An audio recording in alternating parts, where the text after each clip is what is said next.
Bonjour à tous et bienvenue à cette conférence en ligne, une conférence inédite, 100% gratuite, autour du sujet « Un Dieu bon dans un monde en crise ».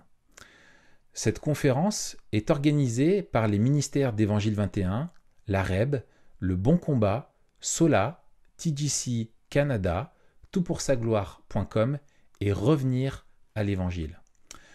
Ensemble, nous avons décidé d'unir nos forces pour organiser cet événement parce que nous vivons un temps unique. Et dans ce temps unique, si étrange, si surprenant pour nous tous, eh bien nous voulons nous tourner vers le Dieu bon dans un monde en crise. C'est vrai que nous vivons une situation qui est bien tragique. Les pandémies, nous pensions que c'était des événements qui appartenaient à l'histoire du passé, mais voici que le passé surgit dans le présent moderne. L'humanité n'a jamais été aussi nombreuse, si développée, si puissante, si compétente et si nombreuse. Mais grâce à nos progrès, grâce à nos systèmes et nos institutions, grâce à toutes ces choses, eh bien, nous essayons de faire face, mais nous voyons bien que nous sommes dépassés en ce moment. En effet, des milliards de personnes sont confinées chez elles. Malheureusement, des millions sont contaminés. Et c'est dramatique parce qu'on compte, à l'heure où je vous parle, des dizaines de milliers de morts. Hier, notre monde doutait encore de l'existence de Dieu. Aujourd'hui, il appelle à l'aide en se demandant ce qu'il fait bien s'il existe. Et nous, chrétiens, eh bien, nous croyons que nous avons un Dieu bon et souverain dans ce monde en crise. Mais notre foi est aussi interpellée, peut-être même ébranlée, à cause de ce que nous vivons. Si Dieu est bon, que fait-il en ce moment? Qui est responsable dans cette pandémie? Dieu ou les hommes? Est-ce que cette pandémie est une punition divine? Ou mieux encore, peut-être la preuve définitive et décisive qu'il n'existe pas. Quel est le rôle de l'Église? Comment nous préparer à vivre des temps difficiles? Quel est le rôle des responsables? Et il y a encore plein d'autres questions. Eh bien, toutes ces questions que nous nous posons feront l'objet d'exposés bibliques ou de tables rondes. Nous avons la chance d'avoir 23 enseignants. Ils sont pasteurs, théologiens ou philosophes et ils vont se relayer autour d'exposés bibliques ou d'échanges dans ces tables rondes en tant que panel pour répondre à ces questions et nous édifier. Le monde croise les doigts. Nous nous joignons les mains en prière, la Bible ouverte, pour nous tourner vers notre Dieu et découvrir les réponses des Écritures aux questions que nous nous posons. En effet, chers frères et sœurs, nous croyons et nous sommes convaincus que ce que Dieu ordonne est ce qui arrive. Car il est le Dieu qui règne sur la terre et dans le ciel. Tout est sous son contrôle. Le monde est dans sa main. Et ce Dieu nous appelle à tourner les regards vers lui. Au travers de cette conférence, nous voulons, au-delà de toute autre chose, nous encourager à mener des vies remplies d'espérance et de confiance dans le monde présent, car nous sommes convaincus que c'est ainsi que nous glorifions notre Dieu en qui nous croyons. Avant de vous présenter notre premier orateur, je voudrais vous donner quelques petites précisions. Les prédications sont tournées par des pasteurs qui sont en confinement. Tous n'ont pas accès aux mêmes ressources matérielles. Mais les conditions nécessaires minimum pour avoir une bonne qualité audio et vidéo pour que nous puissions suivre leur enseignement sont réunies. Et ils sont tous animés par la même volonté d'honorer Dieu en exposant les Écritures. Toute la conférence et tous les exposés sont disponibles sur le site www.calvini.st/conférence et sur les réseaux sociaux des blogs participants. Je vous encourage vraiment à rester connecté tout au long de cette conférence parce qu'elle est de grande qualité et aussi parce que vous aurez des cadeaux qui vous seront offerts, plein de belles surprises. Donc restez bien connectés. J'ai donc la joie, pour ma part, de vous présenter maintenant notre premier orateur. Il s'agit de Dominique Anger. Dominique Anger est marié à Laura. Il est père de 3 garçons qui ont entre 10 et 14 ans. Il vit à Montréal, au Québec, dont il dit que c'est une des plus belles villes au monde. Il n'a jamais vécu dans ma ville qui est Grenoble, ça se voit. Mais il est membre de l'église du plateau Mont-Royal. Dominique a été pasteur en Alsace, en France.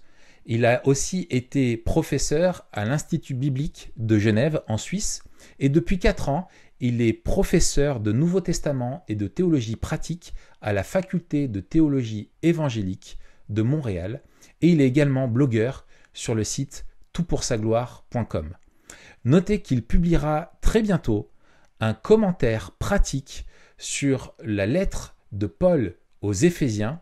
Dans les prochains mois, ce commentaire va paraître chez les éditions BLF. Dominique va répondre à cette question au travers de sa prédication. Dieu souverain, qu'est-ce que cela implique dans un monde en crise? Voilà, pour ma part, je vous laisse avec lui et je prie que Dieu prépare nos cœurs à recevoir l'enseignement de la Bible.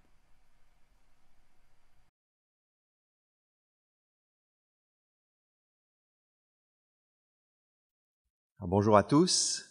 À mon tour de vous souhaiter la bienvenue dans cette conférence en ligne, Un Dieu bon dans un monde en crise, et je suis très heureux d'y participer aux côtés d'amis et de collègues précieux.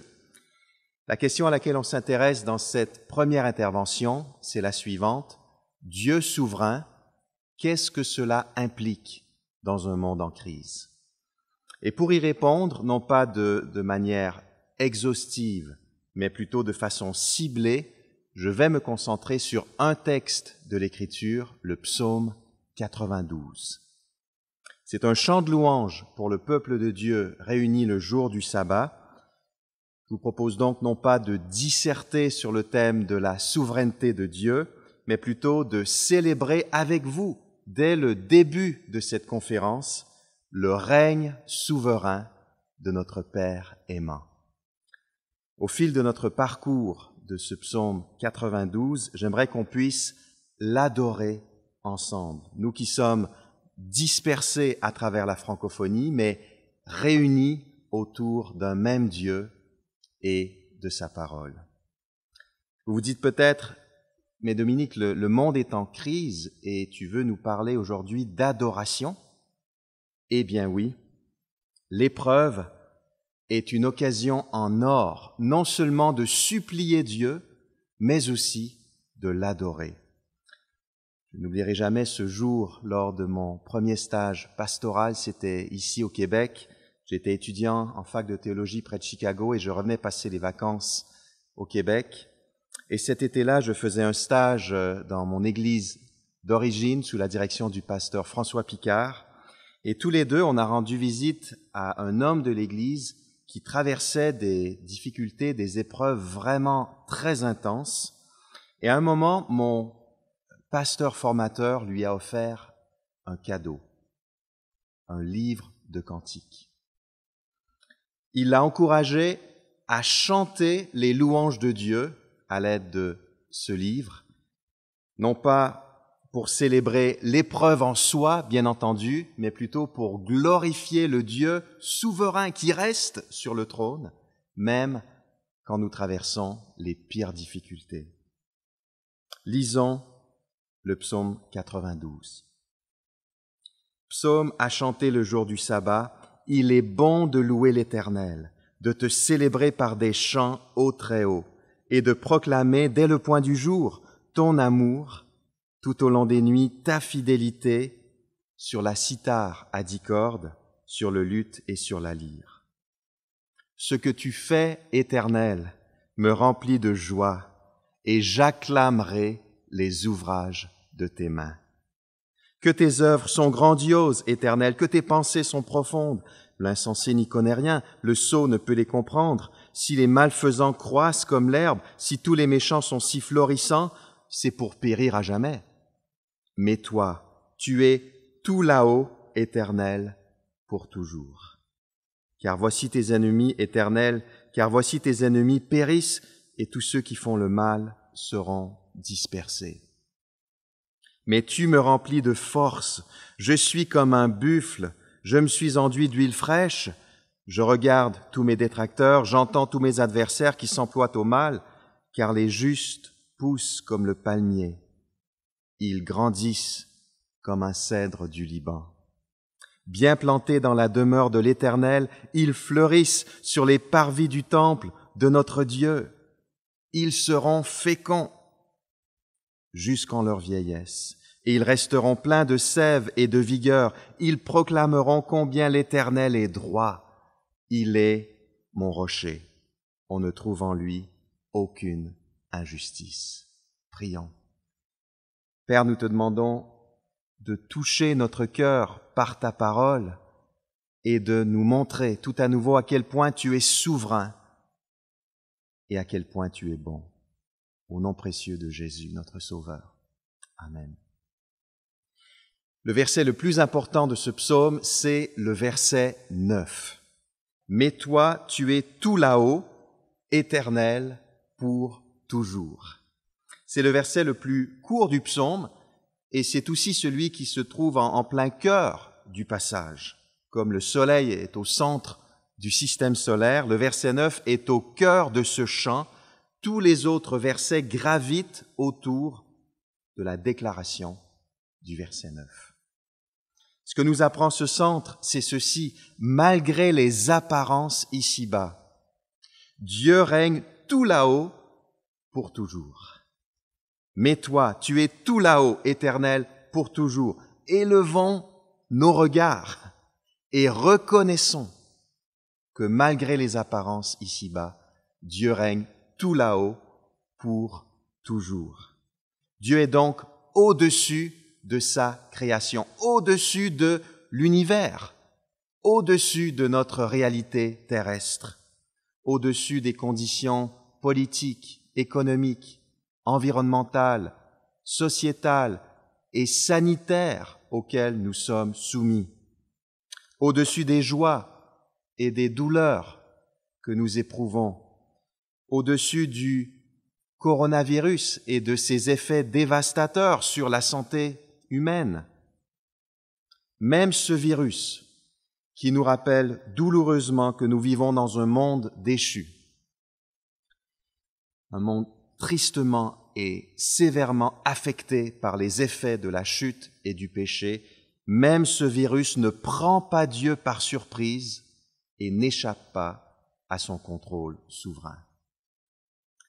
D'autres interventions de cette conférence nous permettront d'aborder quelques-unes des questions difficiles que cela suscite, qui peuvent même parfois nous troubler. Mais dans un premier temps, je vous invite à faire le choix, avec conviction et par principe, le choix d'adorer le Dieu souverain. Certains sont rongés par l'inquiétude actuellement, on les comprend. Certains luttent avec diverses formes d'angoisse, c'est compréhensible.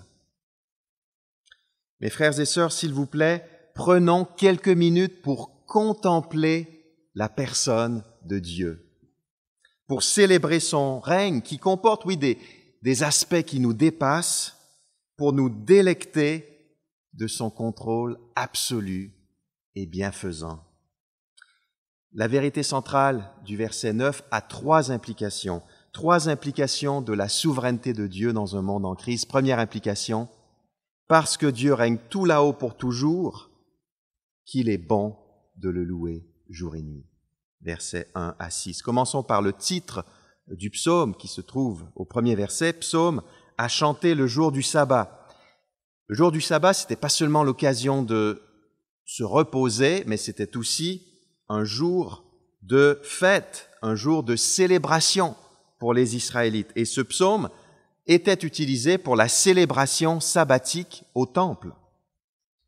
L'adoration offerte à Dieu le jour du sabbat, elle répondait aux aspirations du peuple. En fait, le psaume 92 répond à un soupir, à une demande qui apparaît dans le psaume 90. Alors, il faut savoir que le psaume 92 se situe dans la continuité des deux psaumes précédents, le psaume 90 et le psaume 91. Or, dans le psaume 90, on lit ceci à partir du verset 13, et peut-être que cela correspond à vos sentiments aujourd'hui. « Tourne-toi de nouveau vers nous, ô Éternel, jusque à quand tarderas-tu encore? Aie pitié de tes serviteurs. Rassasie-nous tous les matins de ton amour, et nous crierons de joie, pleins d'allégresse tout au long de nos jours. Rends-nous en jours de joie les jours de nos épreuves, et en années de joie nos années de malheur. » Le psaume 92 répond à ce cri du cœur. Il est l'occasion de puiser dans l'amour de Dieu et de nous réjouir en lui. Verset 2. « Il est bon de louer l'Éternel, de te célébrer par des chants, ô Très-Haut, et de proclamer dès le point du jour ton amour tout au long des nuits, ta fidélité sur la cithare à 10 cordes, sur le luth et sur la lyre. » On imagine les chantres et les musiciens lévites qui entraînaient le peuple dans la louange autour des sacrifices offerts à Dieu au temple le matin et le soir par des prêtres assistés des Lévites.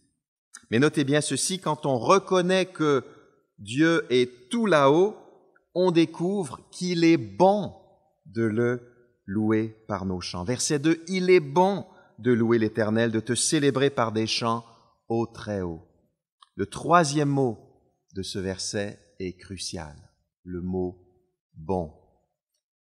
Au XVIe siècle, Théodore de Bèze a traduit ce verset « Oh, que c'est chose belle de te louer, Seigneur !» Le psalmiste ne dit pas « Il est bien de louer l'Éternel, il est normal de le faire », il ne dit pas « Il est impératif, il est attendu, il est nécessaire de le célébrer », il aurait eu raison de dire toutes ces choses. Mais ici, il déclare plutôt qu'il est bon de louer l'Éternel. Et ce qu'il veut dire, c'est ceci, il est agréable de le louer, il est réjouissant de proclamer son amour. Comme dans le psaume 147, verset 1, « Oui, qu'il est bon de célébrer notre Dieu en musique et qu'il est agréable et bienvenu de le louer. » C'est la même idée ici. Célébrer l'Éternel est un délice. C'est un plaisir pour son peuple. C'est une joie pour nous, son Église. Le verset 5 le confirme. « Ce que tu fais, Éternel, me remplit de joie et j'acclamerai les ouvrages de tes mains. » Alors, qu'est-ce qui nous réjouit au juste? D'abord, le caractère de Dieu, sa personne. Au verset 2, il est le Très-Haut. Au verset 3, ce sont son amour et sa fidélité que nous proclamons, des termes qui renvoient à son alliance avec son peuple bien-aimé, à sa loyauté, à son engagement à ne pas laisser tomber son peuple, même quand ce dernier est désobéissant. Voyez-vous le lien entre sa souveraineté et son amour. C'est en tant que Très-Haut que Dieu fait preuve d'amour et de fidélité. S'il n'était pas le Très-Haut, il n'aurait pas les moyens de nous faire grâce. Donc, premièrement, qui il est. Deuxièmement, ce qu'il fait, les ouvrages de ses mains, au verset 5, et ça se poursuit au verset 6, « Que tes œuvres sont grandioses, Éternel, que tes pensées sont profondes. » Ses œuvres et ses pensées, même si nous ne pouvons pas toujours en percer le mystère. Dans les versets 5 et 6, les œuvres de l'Éternel se rapportent tout particulièrement au salut qu'il a accordé à son peuple, par exemple quand il a délivré Israël de l'esclavage en Égypte, de façon semblable, mais encore plus forte et plus intense, la joie à laquelle nous sommes conviés par ce psaume, eh bien, elle découle de notre salut en Jésus-Christ. Voilà comment Dieu a manifesté envers nous son amour et sa fidélité. Lui qui est le Très-Haut, le Souverain. C'est ça son œuvre suprême, c'est le don de son Fils sur terre pour notre salut éternel. Pourquoi avons-nous tant de mal à prendre plaisir en Dieu, à trouver notre bonheur en lui et pas ailleurs? Parce qu'on oublie que la joie du croyant, elle naît en réponse à la personne et à l'œuvre de Dieu. Et le mot-clé ici, c'est le mot réponse. Ça peut sembler évident, pourtant trop souvent, notre cœur résiste à mener une vie de réponse à Dieu. On ne veut pas porter nos regards sur Dieu et simplement lui répondre. On veut plutôt être les initiateurs et les réalisateurs de notre propre bonheur. Notre cœur est facilement attiré vers une vie de réalisation de soi plutôt que vers une vie de réponse au Dieu très haut. Je m'explique. Souvent, ce qui nous empêche de voir que Dieu règne tout là-haut et de nous réjouir pleinement de ce règne souverain, c'est le fait qu'on se trouve dans une échelle en train d'essayer de gravir les échelons. La plupart du temps, c'est inconscient. Nos yeux sont tellement rivés sur l'échelle de nos réussites et de nos échecs qu'on ne voit plus le Dieu souverain dans les cieux. Et c'est très subtil. On se dit, si je parvenais à améliorer ma condition physique ou mon apparence ou mon image, je me sentirais enfin bien dans ma peau. Si j'étais plus performant au travail ou à l'école, ou si j'accédais à telle formation à laquelle j'aspire, je serais enfin quelqu'un à mes propres yeux et peut-être aussi aux yeux des autres. Si je pouvais me payer de super vacances tous les ans, alors peut-être pas en période de confinement, mais à d'autres moments, je profiterais enfin de la vie. Si j'arrivais à conquérir le cœur de telle personne, je serais vraiment comblé. Si mon enfant réussissait ceci ou cela, je serais enfin fier de lui et je pourrais me réaliser à travers lui.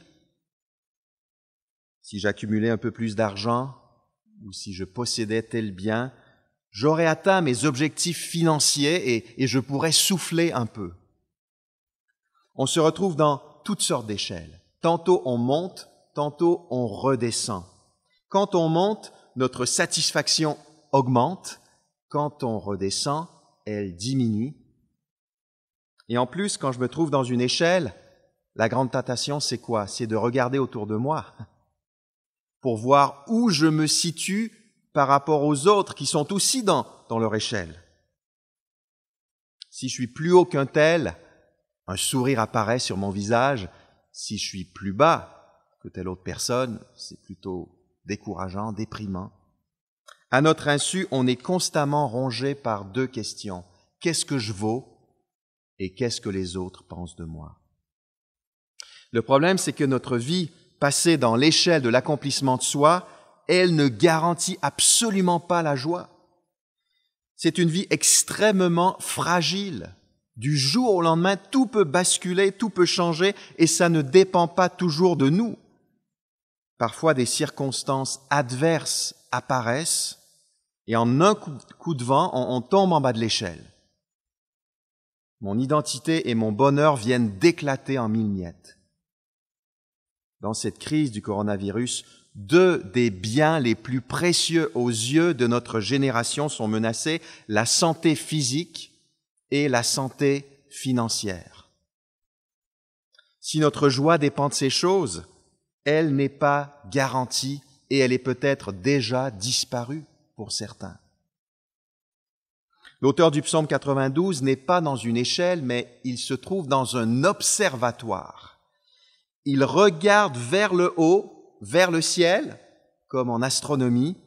Il admire la beauté de Dieu et ses œuvres. Ses regards ne sont pas orienté vers ses propres accomplissements, mais plutôt vers les réalisations du Dieu très haut. Il n'a rien à prouver parce que Dieu lui a déjà prouvé sa valeur en l'aimant tel qu'il est, avec ses succès et ses échecs, et en lui promettant de le transformer à son image. Descendons de nos échelles et entrons dans l'observatoire, en ouvrant régulièrement l'Écriture, en la lisant, en la méditant. Reconnaissons que notre juste place, finalement, elle est plutôt modeste. Nous sommes celles et ceux qui ont désespérément et constamment besoin du secours de Dieu. Et reconnaissons que Dieu, lui, au contraire, il règne tout là-haut, lui dont la nature ne change jamais. Voilà le secret de la joie et du plaisir en Dieu. Et en passant, l'une de ces œuvres qui m'impressionne le plus actuellement pendant la crise du coronavirus, c'est toute la grâce commune que Dieu déverse sur le personnel soignant, qui est composé à la fois de croyants et de non-croyants. Ces femmes et ces hommes courageux qui prennent des risques pour notre bien et qui servent leurs prochains parfois jusqu'à l'épuisement. C'est le Dieu très haut qui leur transmet cet amour pour nous, pour vous et moi, même à celles et ceux qui ne le connaissent pas. C'est ce qu'on appelle la grâce commune parce qu'elle est commune à toute l'humanité. Ces personnes reflètent quelque chose de l'amour et de la fidélité de Dieu. Ils sont une illustration vivante et percutante de la bonté du Très-Haut. Oh, qu'il est bon de louer le Dieu Très-Haut jour et nuit. Je suis fan des chansons chrétiennes apaisantes qui circulent en ligne actuellement, mais je ne dois pas oublier que le but de ces chansons, ce n'est pas seulement de m'apaiser moi, mais c'est aussi de louer mon Dieu, de le célébrer. Et d'ailleurs, c'est lorsque je le glorifie de tout mon cœur, c'est lorsque je fixe mes regards sur lui, que sa joie m'envahit, qu'elle m'inonde et qu'elle chasse mes inquiétudes. Deuxième implication, parce que Dieu règne tout là-haut pour toujours. Deuxièmement, qu'il est bête d'être son ennemi. Versets 7 à 10, que je relis. L'insensé n'y connaît rien, donc aux pensées de Dieu. Le sot ne peut les comprendre. Si les malfaisants croissent comme l'herbe, si tous les méchants sont si florissants, c'est pour périr à jamais. Mais toi, tu es tout là-haut, éternel, pour toujours. Car voici tes ennemis, éternels, car voici tes ennemis périssent, et tous ceux qui font le mal seront dispersés. Oh, qu'il est bête d'être l'ennemi du Très-Haut. Le mot hébreu traduit par l'insensé, au verset 7, ou par l'homme stupide ou l'abruti dans d'autres traductions. Ce mot parle littéralement d'un homme qui fait penser à un animal par son manque d'intelligence. Un peu comme dans l'expression française, être bête comme un âne. Mais l'enjeu ici, ce n'est pas le quotient intellectuel, c'est plutôt l'aveuglement devant les pensées de Dieu, le fait de ne pas saisir, de ne pas comprendre sa volonté, d'être tout à fait étranger aux pensées divines. Au verset 8, les méchants fleurissent temporairement, mais ensuite ils périssent, comme dans le fameux psaume 73. Remarquez que le verset central du psaume, le verset 9, présente un contraste avec le verset 8. Donc verset 8, si les malfaisants croissent comme l'herbe, si tous les méchants sont si florissants, c'est pour périr à jamais. Contraste avec Dieu, mais toi, tu es tout là-haut, éternel pour toujours. Les méchants fleurissent pour un temps, mais l'Éternel est là-haut tout à jamais, pour toujours. Et au verset 10, les ennemis de Dieu sont dispersés, ils périssent, ce qui symbolise La dispersion symbolise ici leur jugement. Le Dieu souverain a le dernier mot. Il juge les personnes qui s'opposent à lui. Pas évident à notre époque cette notion d'ennemi de Dieu, surtout que beaucoup de nos contemporains se diraient plutôt neutres sur cette question de Dieu. Ils diraient « je ne suis ni pour Dieu ni contre lui, je suis neutre ». Il y a plusieurs années, j'ai lu une interview d'un grand réalisateur de cinéma français qui disait ceci « Je suis athée, mais je porte un grand intérêt aux religions et voue une véritable passion aux lieux sacrés. Je ne ressens pas le besoin d'un système de pensée qui va me vendre l'espoir d'une vie après la mort. Je ne trouve pas nécessaire de m'encombrer de la foi pour reconnaître que les religions sont nécessaires. Elles prônent en général la compréhension de l'autre, le respect des règles sociales et une éthique dont je suis infiniment respectueux. Rien de tout cela ne m'incite à croire en l'existence de Dieu. » Est-ce une attitude neutre? Selon la parole de Dieu, il n'y a pas de terrain neutre. Soit on est à 100% avec Dieu, soit on est à 100% contre lui.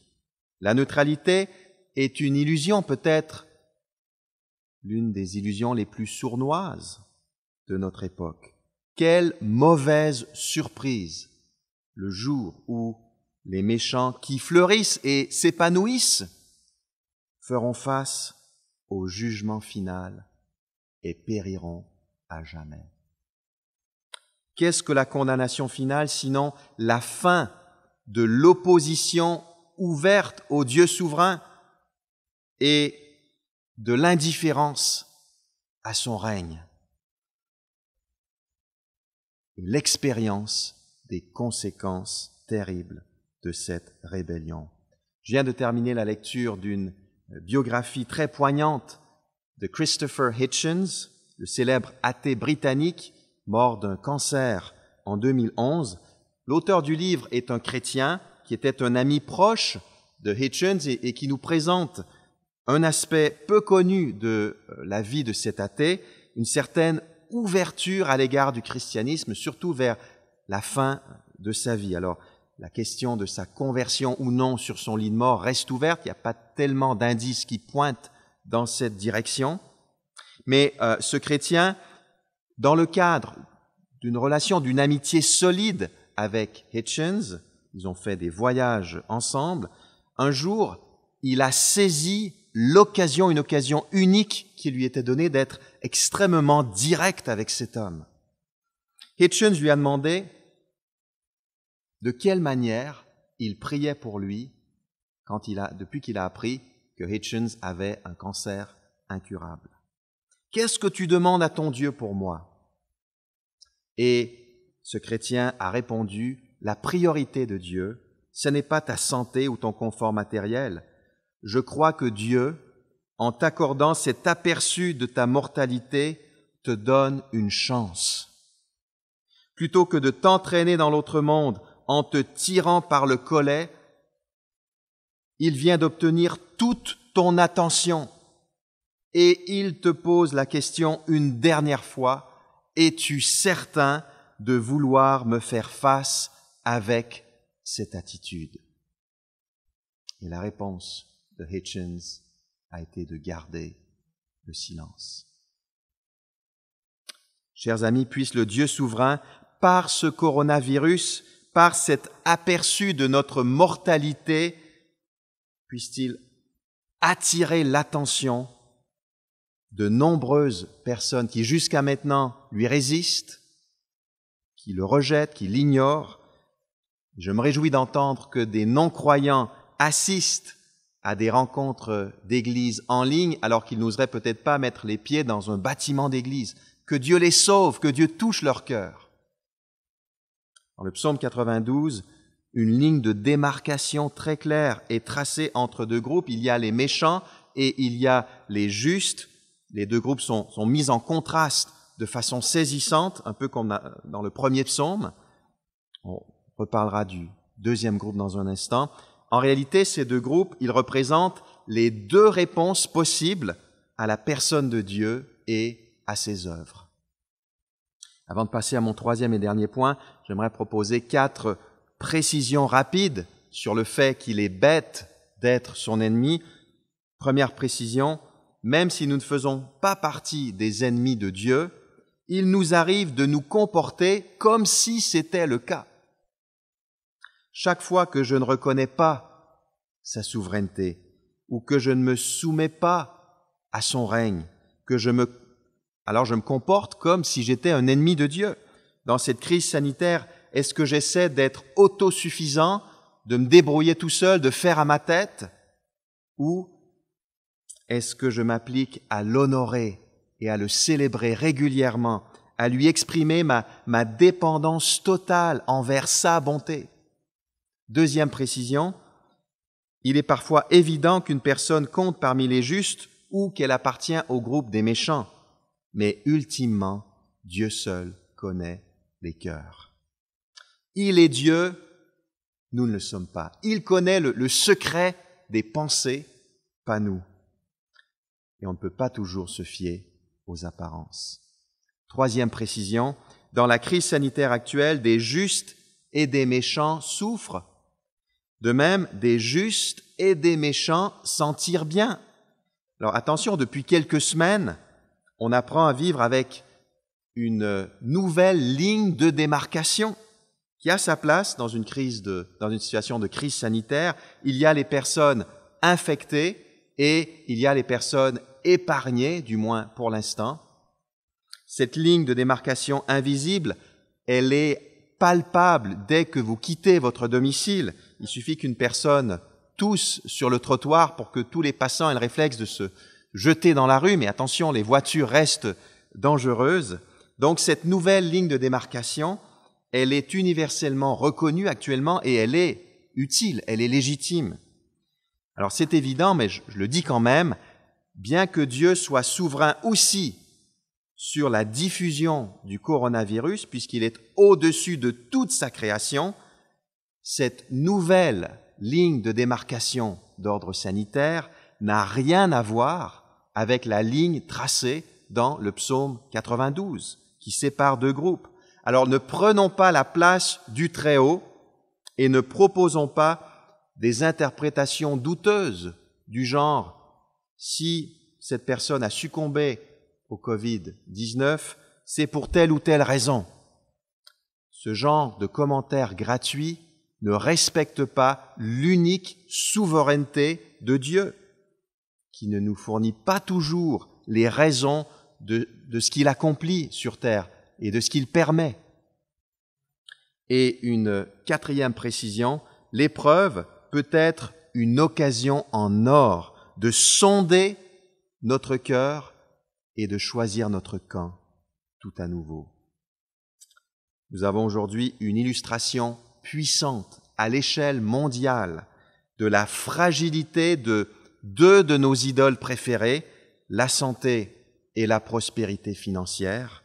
Cela doit nous ramener à une question fondamentale. Suis-je un ennemi du Dieu qui règne ou suis-je un de ses adorateurs qui trouve en lui son plaisir, sa joie? Oh, qu'il est bête d'être son ennemi ou d'agir momentanément comme tel. Troisième implication, parce que Dieu règne tout là-haut pour toujours, qu'il est béni celui qui habite ses parvis. Versets 11 à 16. On a maintenant la description de l'autre groupe avec des formulations en « je » et aussi des formulations à la troisième personne du pluriel. Verset 11. « Mais tu me remplis de force, je suis comme un buffle, je me suis enduit d'huile fraîche, je regarde tous mes détracteurs, j'entends tous mes adversaires qui s'emploient au mal, car les justes poussent comme le palmier, ils grandissent comme un cèdre du Liban. Bien plantés dans la demeure de l'Éternel, ils fleurissent sur les parvis du temple de notre Dieu. Ils seront féconds jusqu'en leur vieillesse, ils resteront pleins de sève et de vigueur, ils proclameront combien l'Éternel est droit, il est mon rocher, on ne trouve en lui aucune injustice. Alors si le jugement attend les ennemis de Dieu, les bénédictions durables attendent les justes qui se confient dans le Dieu très haut. Voyons quelques-unes de ces bénédictions, pas toutes. Verset 11, « Mais tu me remplis de force, je suis comme un buffle. » Alors, les justes sont remplis d'une force qui vient de Dieu lui-même. Littéralement, en hébreu, c'est « tu élèves ma corne » et le verbe « tu élèves » est de même famille que le mot traduit par « tout là-haut » au verset 9. C'est volontaire pour indiquer que c'est celui qui est tout là-haut qui élève la corne du juste, donc sa force comme la corne d'un buffle. Donc, on profite au quotidien de la souveraineté de Dieu. Son exaltation nous tire vers le haut, pour ainsi dire. Elle nous transmet une force qui nous permet de marcher la tête haute. Quand on est pris dans une situation compliquée sur terre, on s'accroche à la main qui nous est tendue depuis le ciel. Verset 13. « Car les justes poussent comme le palmier, ils grandissent comme un cèdre du Liban. » Comme l'indique la note dans la version du Semeur, on a ici des images de la prospérité durable du juste opposée à la croissance rapide mais éphémère du méchant au verset 8. Le palmier résiste à la chaleur du désert, le cèdre aux neiges du Liban. Ah, je veux être comme ce palmier, comme ce cèdre du Liban résistant, fort. Verset 14. Bien plantés dans la demeure de l'Éternel, ils fleurissent sur le parvis du temple de notre Dieu. Alors, ce verset est très riche. D'abord, le verbe fleurir, employé ici à propos des justes, ce même verbe décrivait aussi les méchants au verset 8. Pourquoi? Alors c'est une répétition délibérée et appuyée, mais aussi contrastée. Les méchants comme les justes fleurissent, mais il y a une très grande différence. Les méchants fleurissent temporairement, alors que les justes fleurissent éternellement. Ensuite, les justes se trouvent dans la demeure de l'Éternel, c'est-à-dire dans son temple à l'époque. Mais il est assez évident que le psalmiste décrit davantage que leur simple participation à la célébration sabbatique au temple de Jérusalem. Le temple, sous l'Ancienne Alliance, c'était le lieu de la manifestation de la présence de Dieu sur terre. L'image est même en partie organique ou botanique, pour être plus précis. Les justes sont plantés dans le temple, ils fleurissent sur les parvis du temple. C'est dire à quel point les justes aiment la présence de Dieu. Ils sont attachés à lui. Verset 15. Ils seront féconds jusqu'en leur vieillesse et ils resteront pleins de sève et de vigueur. Les justes portent du fruit toute leur vie. Ils sont remplis de vitalité, de vigueur, même dans leur âge avancé. Il est donc question d'une heureuse vieillesse qui n'a pas perdu de sa fraîcheur. Verset 16. Ils proclameront combien l'Éternel est droit. Il est mon rocher, on ne trouve en lui aucune injustice. Le verbe proclamer, qui est employé ici, il apparaissait au début du psaume, au verset 3. Donc, il intervient au début et à la fin du psaume pour l'encadrer. Les justes prennent plaisir à proclamer l'amour de Dieu, verset 3, et ils continuent de proclamer que l'Éternel est droit tout au long de leur existence, verset 16. Ils restent solides à jamais parce que c'est Dieu qui est leur rocher. Et le psaume se termine en soulignant qu'on ne trouve en Dieu aucune injustice. Imaginez, il est tout là-haut pour toujours, verset 8, et il est parfaitement droit et juste, verset 16.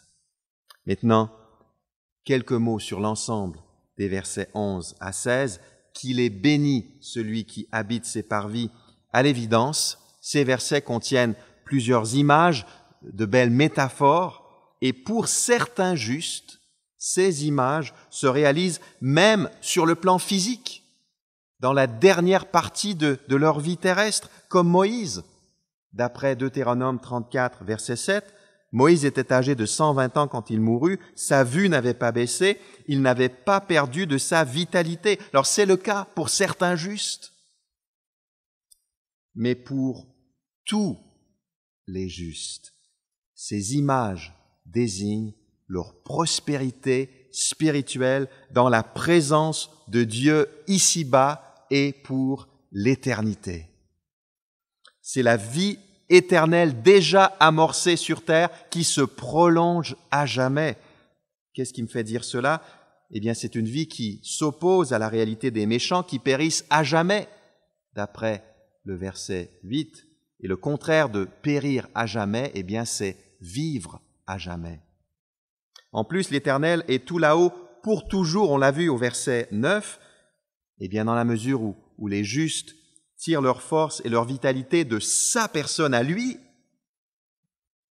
puisque le Très-Haut élève la corne des justes, eh bien, ils sont forcément bénis éternellement, pour toujours. Alors, pour le dire autrement, nous avons, dans les versets 11 à 16, des images du salut éternel, de la prospérité perpétuelle, dans l'axe du contraste qui est visé par ce psaume entre jugement pour les méchants et salut pour les justes.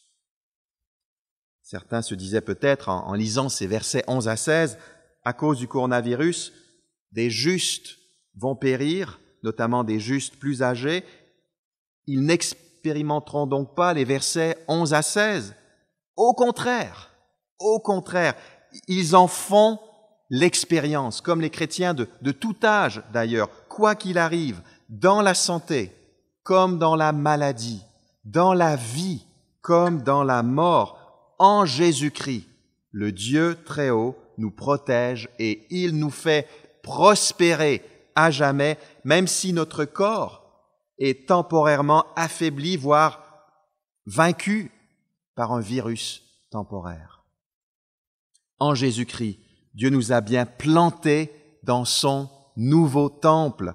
Intégrés dans ce temple, nous fleurirons à jamais. D'après Éphésiens 2, 20 à 22, le nouveau temple qui a Jésus-Christ pour pierre principale, eh bien c'est l'Église qui est réunie autour de Dieu et autour de Jésus-Christ dans le monde céleste. C'est dans l'Église de Jésus-Christ que nous expérimentons la présence de Dieu. Et comme dans le psaume 92, mais avec une intensité encore plus grande, plus forte, les images botaniques s'entremêlent avec la symbolique du temple. Ensemble, nous sommes enracinés et fondés dans l'amour de Christ, d'après Éphésiens 3, 17. Et cela impacte puissamment la vie personnelle de chaque chrétien, puisque Christ habite dans le cœur de chacun d'entre nous par la foi, toujours d'après Éphésiens 3, 17. Alors, toute l'Église est le temple de Dieu et chaque chrétien est la demeure de Christ. On ne peut pas imaginer plus grande proximité avec la présence divine.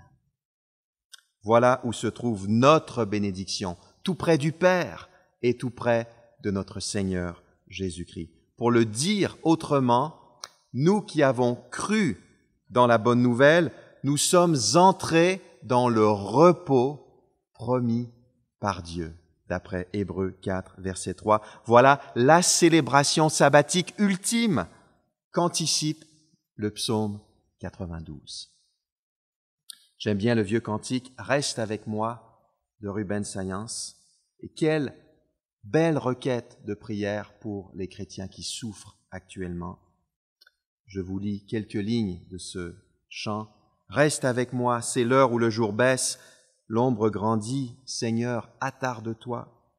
Tous les appuis manquent à ma faiblesse. Force du faible, ô Christ, reste avec moi. Montre ta croix à ma vue expirante et que ton ciel s'illumine à ma foi.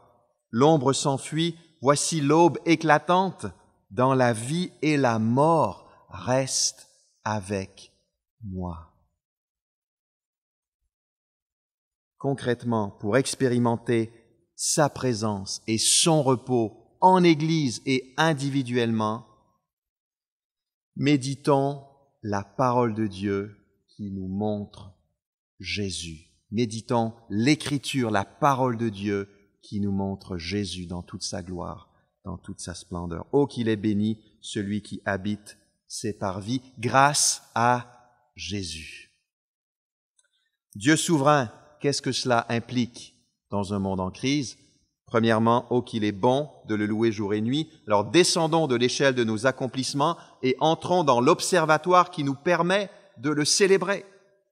Deuxièmement, oh, qu'il est bête d'être son ennemi. Nous sommes les adorateurs de Dieu et non pas ses ennemis. Alors prenons position par une soumission évidente à son règne souverain. Troisième implication, oh, qu'il est béni celui qui habite ses parvis. Recherchons la présence transformatrice de Dieu en Jésus-Christ par la méditation de la bonne nouvelle de l'Évangile. Un dernier mot. Ce psaume peut faire naître en nous une certaine tension, je pense. Et c'était sûrement le cas aussi pour les Israélites qui le chantaient. D'un côté, Dieu m'invite à prendre plaisir en lui, à me réjouir dans sa présence. De l'autre côté, ce Dieu censé procurer des délices à mon âme, la fin du psaume me rappelle qu'il est droit, parfaitement droit. On ne trouve en lui aucune injustice.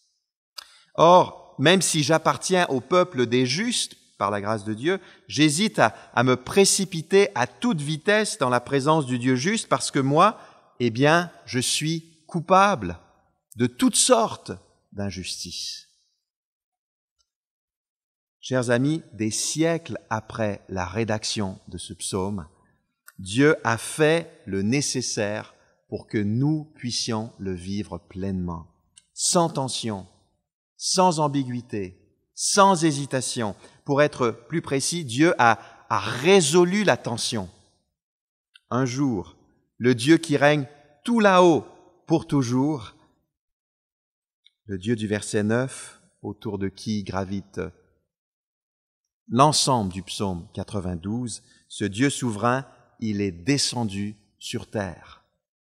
Et sur notre planète, il est descendu, il s'est abaissé au niveau le plus bas, la mort sur la croix. Pourquoi?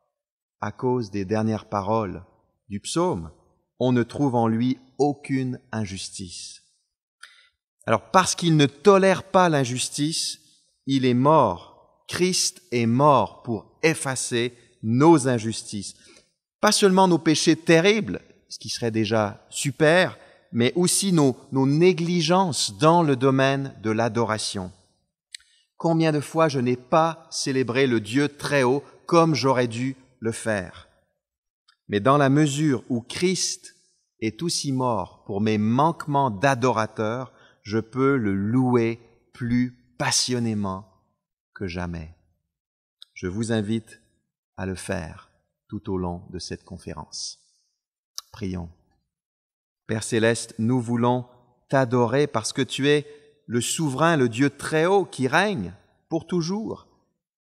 Et tu es aussi rempli de bonté, d'amour, de fidélité. Merci pour le salut que tu nous as accordé en Jésus-Christ. Merci pour cette liberté dans l'accès à ton trône de grâce. Nous voulons t'adorer au nom précieux de Jésus. Amen.